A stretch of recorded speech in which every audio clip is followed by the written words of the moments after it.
आप हॉलीवुड की कोई सी भी एक्शन मूवी उठाकर देख लीजिए, ऐसी कम ही फिल्में होंगी जिनमें कोई पिकअप ट्रक ना हो। और ऐसा हो भी क्यों ना, क्योंकि ये अकेली एक मशीन वो सारे काम करने की क्षमता रखती है जो हैचबैक, सेडान्स, एसयूवी और स्पोर्ट्स कार मिलके भी ना कर पाए।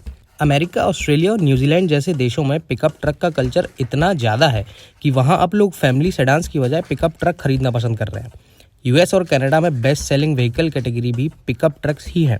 इसका अंदाजा आप ऐसे लगा सकते हैं कि अमेरिका में पिछले साल 2 मिलियन से ज़्यादा पिकअप ट्रक्स बिके हैं।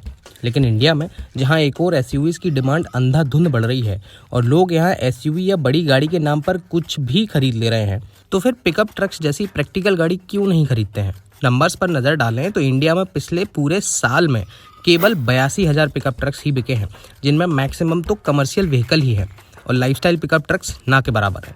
इंडिया में सुजू और टोयोटा अपनी पूरी दम लगाकर भी बस गिने चुने नंबर्स में ही पिकअप ट्रक्स बेच पा रहे हैं। तो दूसरी ओर टाटा और महिंद्रा ने तो अपने जेनॉन और स्कॉर्पियो गेटवे के फेलियर से कई साल पहले ही हार मान ली थी।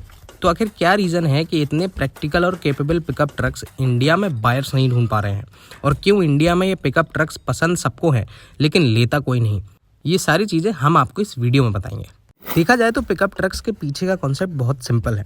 एक ऐसी गाड़ी हो जिसमें पैसेंजर्स कंफर्टेबली ट्रैवल कर पाएँ, जिसमें बड़ा और पावरफुल इंजन हो, ये रोड या खेत सब जगह दौड़ सके, और इतनी सारी क्वालिटीज़ के साथ जो गाड़ी पीछे खूब सारा सामान भी साथ ढोले, वही पिकअप ट्रक है। लेकिन फिर भी इतने कैपेबल पिकअप ट्रक्स जो आधी से ज़्यादा दुनिया में एक लाइफस्टाइल व्हीकल बन चुके हैं, वो इंडिया जैसे one of the largest automobile market में क्यों पॉपुलर नहीं हो पा रहे हैं?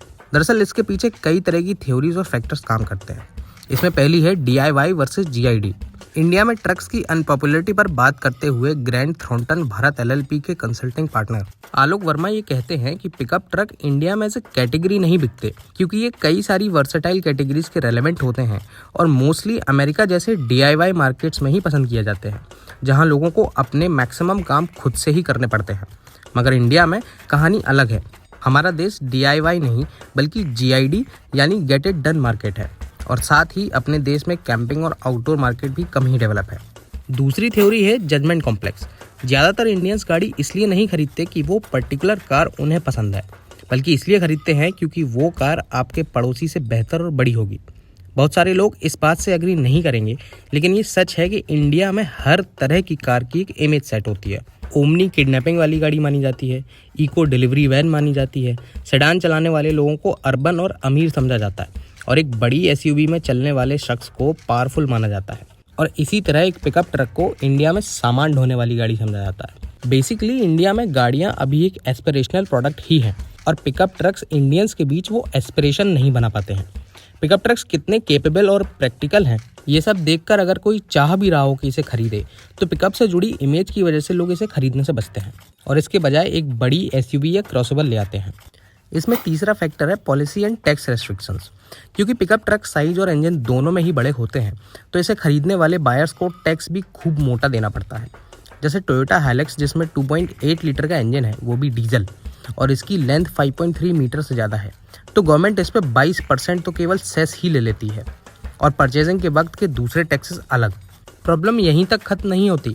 पिकअप ट्रक्स इंडिया में पैसेंजर व्हीकल कैटेगरी में नहीं आते, बल्कि कमर्शियल व्हीकल कैटेगरी में लिस्टेड होते हैं, जहां पैसेंजर व्हीकल के लिए आप अपने LMB ड्राइविंग लाइसेंस के दम पर रजिस्ट्रेशन करा सकते हैं और वन टाइम रजिस्ट्रेशन पे करके हमेशा के लिए टेंशन फ्री हो जाते हैं। वहीं दूसरी ओर पिकअप ट्रक्स कमर्शियल कैटेगरी में लिस्टेड होने की वजह से आप नॉर्मल LMB ड्राइविंग लाइसेंस से नहीं खरीद सकते।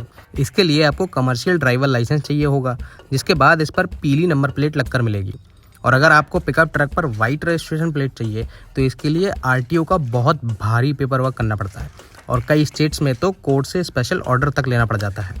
पिकअप ट्रक्स के रजिस्ट्रेशन का इतना कॉम्प्लिकेटेड प्रोसेस कस्टमर्स को और दूर कर देता है। अगला रीज़न है मेगा साइज।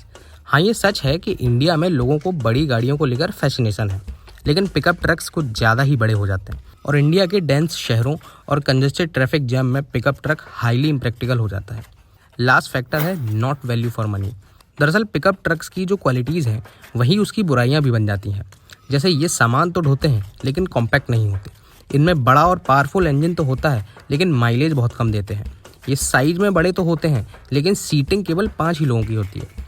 इंडिया में बायर्स का डिसीजन कार की प्राइस, माइलेज और रीसेल वैल्यू पर बनता है, और पिकअप ट्रक्स इसमें से किसी भी पैमाने पर फिट नहीं बैठते।